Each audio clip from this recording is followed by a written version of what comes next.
This is still August the 1st, 1987, and this is Leslie Thurman, my daddy, Trey and Tracy's granddaddy, and he's going to first tell us a little about where he was born and what it was like growing up in Shawnee, Oklahoma, and a little about what he was like as a kid. Well, it's been so long, it's hard for me to remember a lot of it. But I was born at 10E7, which is the north part of Shawnee, and kind of established myself as a little bit of a daredevil type young person. I always had a lot of appreciation of nature, wildlife. We had a pretty close-knit neighborhood group, and I was always the one that they would shove things on to do that nobody else would do, it seemed. I had problems getting home from school. I went up to Rose Garden School. That's 5 or 6 blocks north of our home. And so much of the time I would want to stop along the way and play. And frequently, when I would come home from school, I'd be maybe 30 minutes late. And at that point in time, we had a hen house out back of our home, and there was a little peach tree that grew there. And quite frequently, my mother would beat me with a little limb off of that peach tree and switch my bare legs as I came on up to the backyard.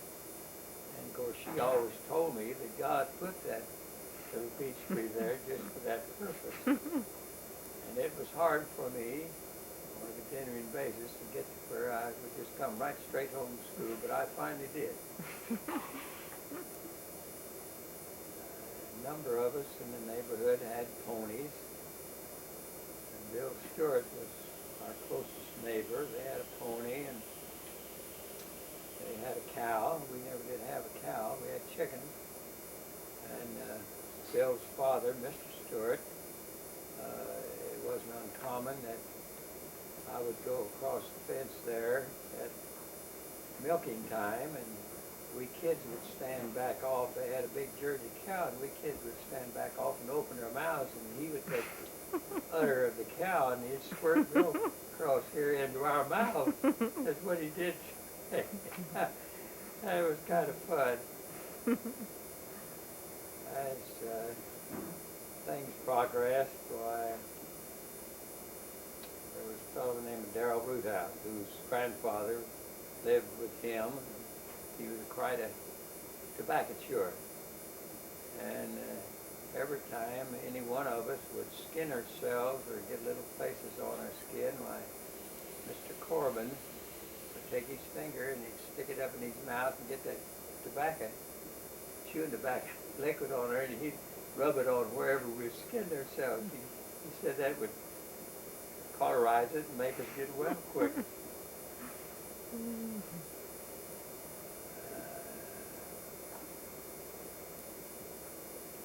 My first grade teacher's name up at Rose Garden was a Mrs. Broadus.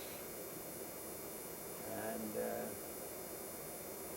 she was quite a favorite of mine, and apparently I was of hers. Accused me of being the teacher's pet. My mother always sent me to school pretty clean. She was pretty strong on white shirts.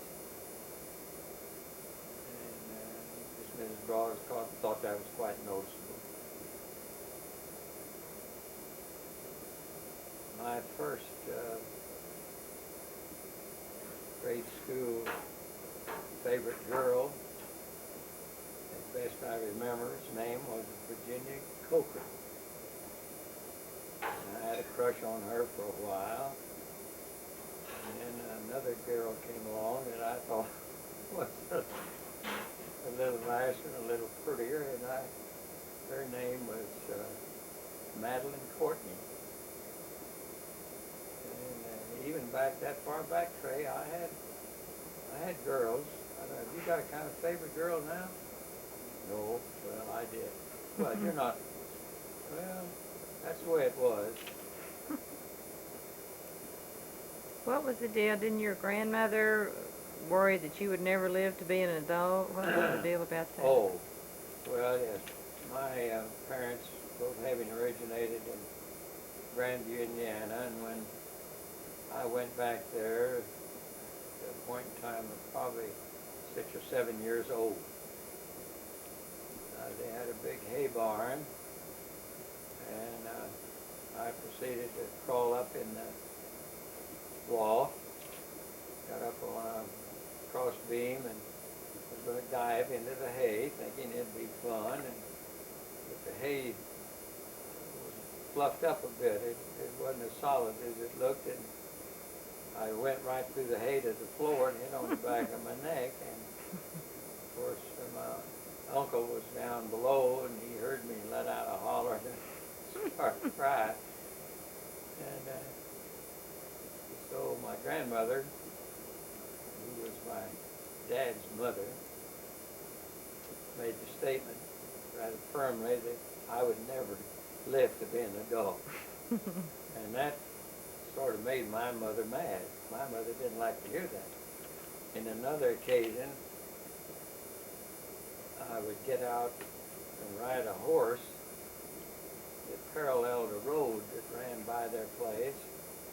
And of course, cars back there then didn't run quite so fast. They ran faster than most horses, but I'd get up on the corner of the fence, in the corner of the pasture by the fence row, and see a car coming, and I'd try to beat it to the end of the fence on the other end. Of course, my grandmother saw me doing that, and she liked it, had a fit about it.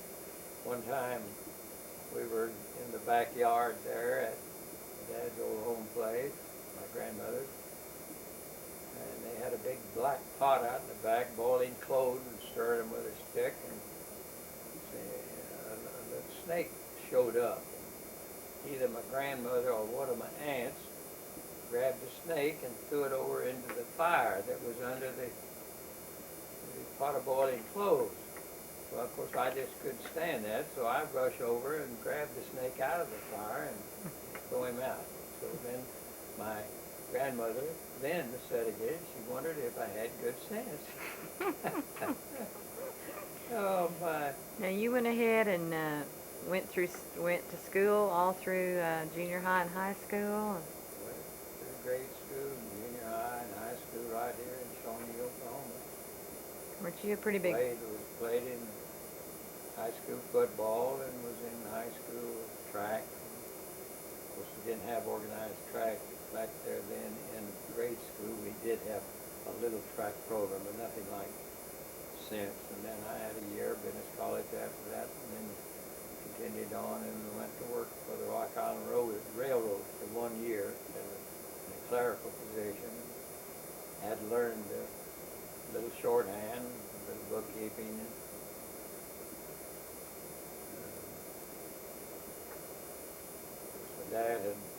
My dad had been a traveling salesman for many years and called on grocery stores, and I, on a continuing basis, had gone by a little grocery store up just north of us.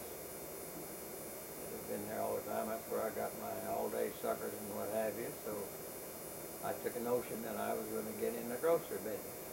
This building became vacant, and so I have saved $750 in working for the Rock Island Railroad, and I borrowed $750 from my dad, and that's what I went into the grocery business, $1,500.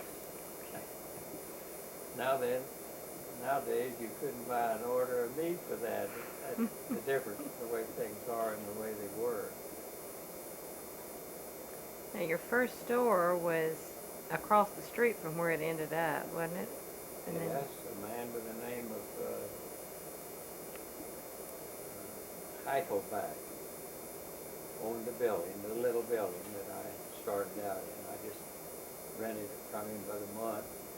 Later, I took a lease and leased, I think, on a 5-year lease basis. Because as I progressed and business got better and I worked more hours, I, I wanted a larger building, needed a larger building, and I tried to buy that property from him, and he didn't want to sell it, wouldn't sell it, and so tried to get him to enlarge the building, and he wouldn't, and not having any amount of capital at the time, or then I proposed to another fellow to just go for it, to build a store across the street on a bigger lot, and after having made enough payments on that building, it was about a 5,000 square foot building, and we later made it to, after we had bought the building from him, after having made payments sufficient to pay off what he had spent building the structure, so then we finally, after having bought it, we made it into a structure about 6,500, 7,000 square feet.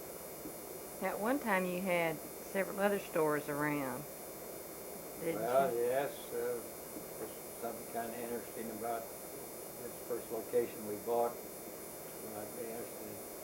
The man could see that apparently we were getting along pretty well, so when we tried to buy the building, he wanted to charge us a lot more for it than it was worth. And of course, I was willing to pay more than anybody else anyway, because I was in it and doing a good business and making money. And so, last resort, I bought the corner south across the street from there, which was a vacant corner, 75 to 150, and I put a bulldozer over there, and I was going to dress that property off and build my own building over there. And in the course of negotiating,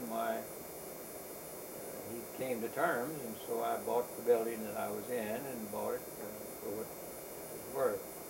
After being in several years, matter of fact, the store that we're talking about, our bread and butter store, so to speak, we operated for 46 years, I believe. In that interim of time, I forget what year particularly, we started going into multi-store operations. We acquired what was known here as the Public Market, was our first store. Then we acquired a store out on East Main, had a store at Seminole, store at Wewoka, store at Cloud, Midwest City. Had some 7 or 8 stores for a few years. And that's when I usually would meet myself coming back. On the day of that proposition. And I've always thanked the man upstairs that I didn't lose my health in the course of the hours that I put in, and I didn't go broke. I didn't make a whole lot of money, but I paid everybody off, and it was good to me. I was good to it. That's the way it was. Okay, Daddy, tell us some about, now as children, we called Daddy's parents Grangy Grace and Grangy Forrest. That's right. And so Dad's going to tell us now a little bit about Grangy Grace and Grangy Forrest and how they came to Oklahoma and where they were from and what they did and a little bit about what they were like. Both mother and dad were born in quite a small town, Grandview, Indiana, which was right on the town itself proper. It was right on the Ohio River. And there, my dad's home place was about a mile from the river, and a rather large farm. My mother was born in town there, and of course they both grew up there. My mother's parents were deceased rather early in her childhood, and she was raised by an uncle and an aunt, not the same aunt and uncle, but at different times. She was moved around quite a little. Her early life was pretty tough. After coming through school, she managed to, an uncle who was a doctor, sent her to school in Terre Haute, Indiana. In my dad's case, he was raised on the farm, and as a young fella, he grew up there, several brothers and sisters, and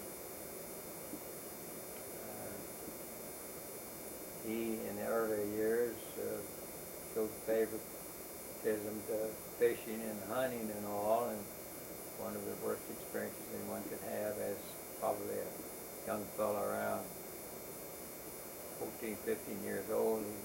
His buddy laid a shotgun up against the fence row and fell and shot him and killed him. So after that, my dad lost interest pretty much in that kind of activity. Had to go in and tell the boy's mother that the boy was dead down in the field. Dad went on and came up through the ranks, and by the same token went to school in Terre Haute, Indiana. And I guess I failed to mention, but both Mom and Dad taught school for a while. What did your mom teach? Do you remember? Honey, I couldn't tell you for sure. Of course, Marilyn and Vera probably can. Of course, I did forget to mention before this, my dad some way had read or learned quite a bit about Oklahoma, the beginning of Oklahoma, and he had come here when he was quite young, somewhere between 14 and 16, with an older young fella. I don't know how he talked his parents into letting him come, but he did. And he first went over to Lawton, where they had the run, what's called the Oklahoma Run, and he didn't participate in it at all, but to make a long story short, of course, he went on back to Indiana, and then after having his schooling, why he taught school, I don't know for how many years, and then always in his mind thinking he wanted to come back to Oklahoma, which he did then. Came back and worked for a firm in Lawton for a short time, moved to Oklahoma City and worked there for quite a while. And in that interim of time, of course, he went back to Indiana, and he and Mother married, and she agreed to come with him to Oklahoma. So, of course, when she came here, they both came here to Shawnee. And,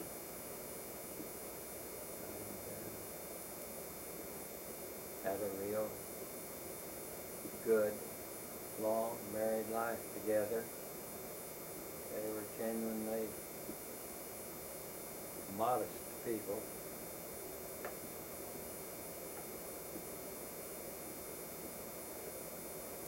Now, your dad, in his business, didn't he have to travel around by train on his sales route? Dad was a traveling salesman after having kept books for a firm for a while. And of course, in the earlier years, then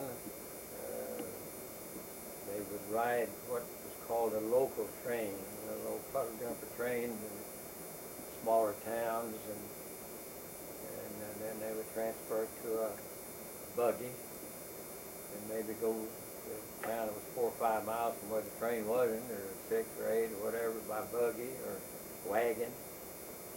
And my dad was one of the earlier fellas to buy a Model T Ford in this country, and then he would have other salesmen ride with him and pay him a modest amount to go with him. And it used to be that when he would be working, I believe the furthest point he ever worked mileage-wise was Okemah, Oklahoma, and which now takes about 45 minutes to get there by car. Then it was an overnight trip. When he went to Okemah, he spent the night there. How would you describe your dad and mother just as people? Well, I just mentioned the fact, honey, that they were quite modest people. And certainly very sincere, and of course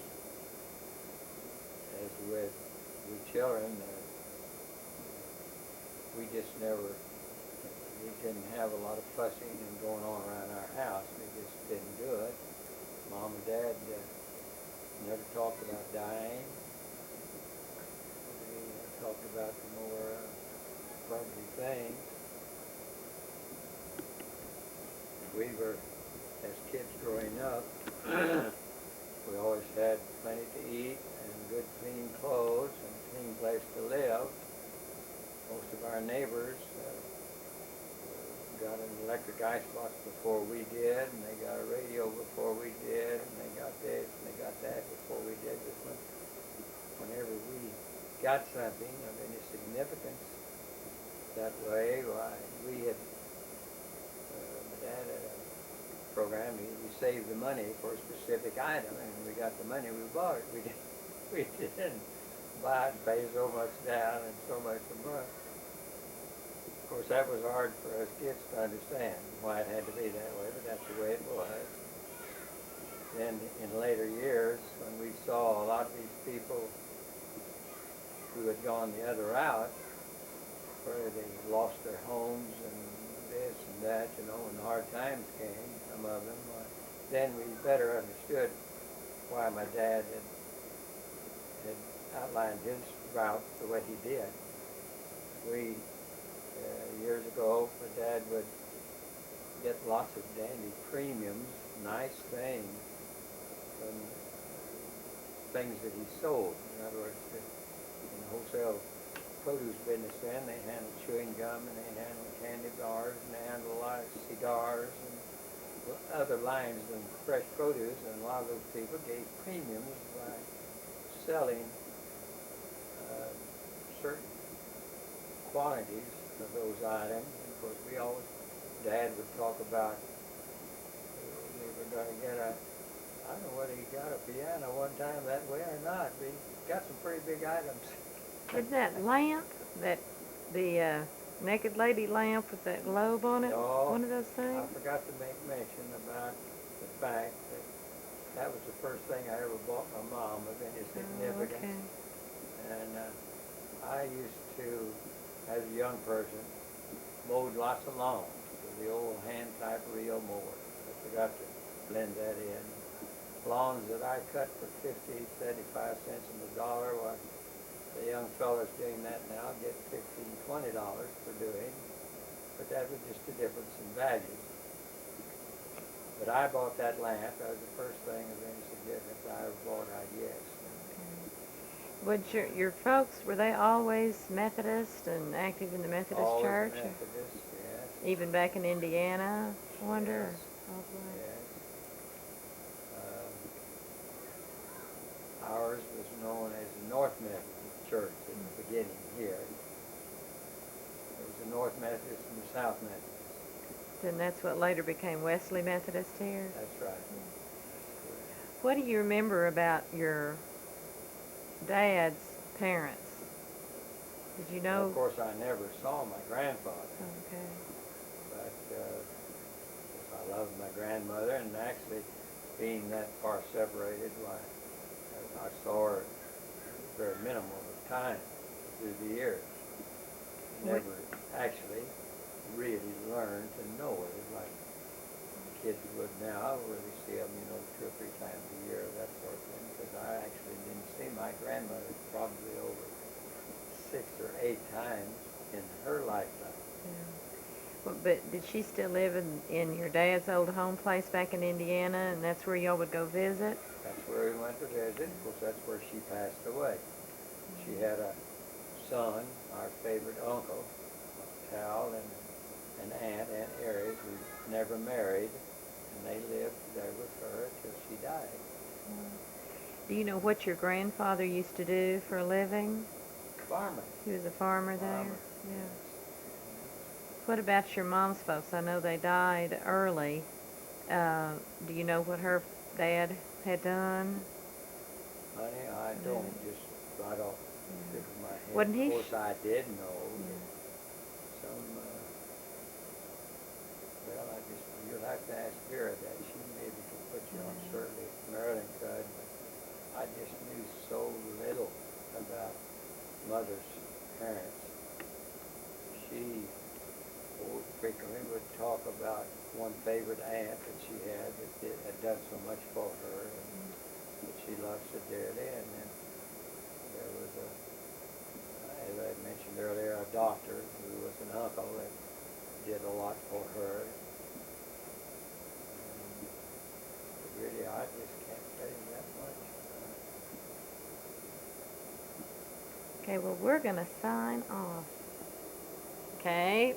Two little things that Barbara thought that she should put on this film that I told her about. One was, as a youngster, there was a creek that was about a block from our house that used to have a lot of crawdads. And as a youngster, I ran my arm down many a crawdad hole and pulled them out. Some of them were great big suckers, and so I would have cut places on my fingers, and we would finally got around to where we would dress them out, peel their tails, and we fried them down in the woods close to our house, and they were good to eat. And finally talked my mother into where she would let me bring them, and she'd cook them there at the house.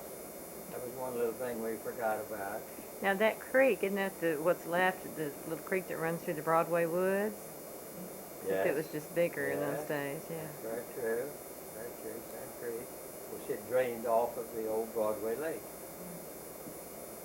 Yeah, great time. Then another little incident that Barbara thought we should make mention of. I don't remember how old I was, but of course I was a little older by this time. But the boys had heard about concocting a homemade cannon at the 4th of July time, and so we got a piece of pipe and cut a groove in it and stuffed it full of wadding and gunpowder. We furnished the gunpowder, but somebody did, and up by Fleck Ford's and Earl Carr's house, we got it all set up and put it up against a curb there, and then it was a matter of who was going to discharge it. We rigged up some kind of a fuse. So it was, like I say, the daredevil Thurman volunteered to do it finally, and so when I struck a match to that thing, it was just like I was lucky I didn't kill myself or kill somebody else, to be honest with you. The thing went off and made such a terrible blast, and it blinded me at first and deafened me. And of course I knew I wasn't dead, but then I was afraid. I was scared. And the first thing I could hear, when I could finally hear after this, was Lloyd Boyd Jr. laughing. And that made me a little bit mad. Of course, Lloyd was famous for laughing anyway, though. And luckily, all I wound up having trouble from that was a few powder burns and powder speck to the skin. Okay, do you have any final, if you had to say what you thought was kind of a theme of your life, or what you think is most important, what would you say? Oh, honey, life has been so precious to me, everything about it. Probably the most troubled I am is how fast it has all gone by, and having the realization that at the time I was probably the most monetarily ambitious, that I wouldn't have spent more time with my kids than I did, but I had my nose to the grindstone. But life as a whole has been wonderful as far as I'm concerned. That's what I feel about it.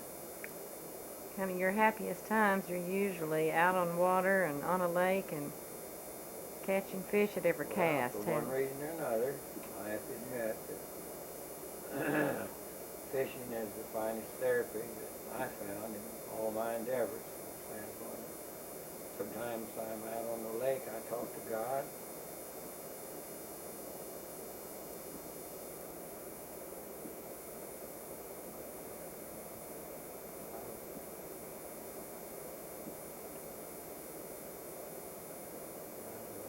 Talk to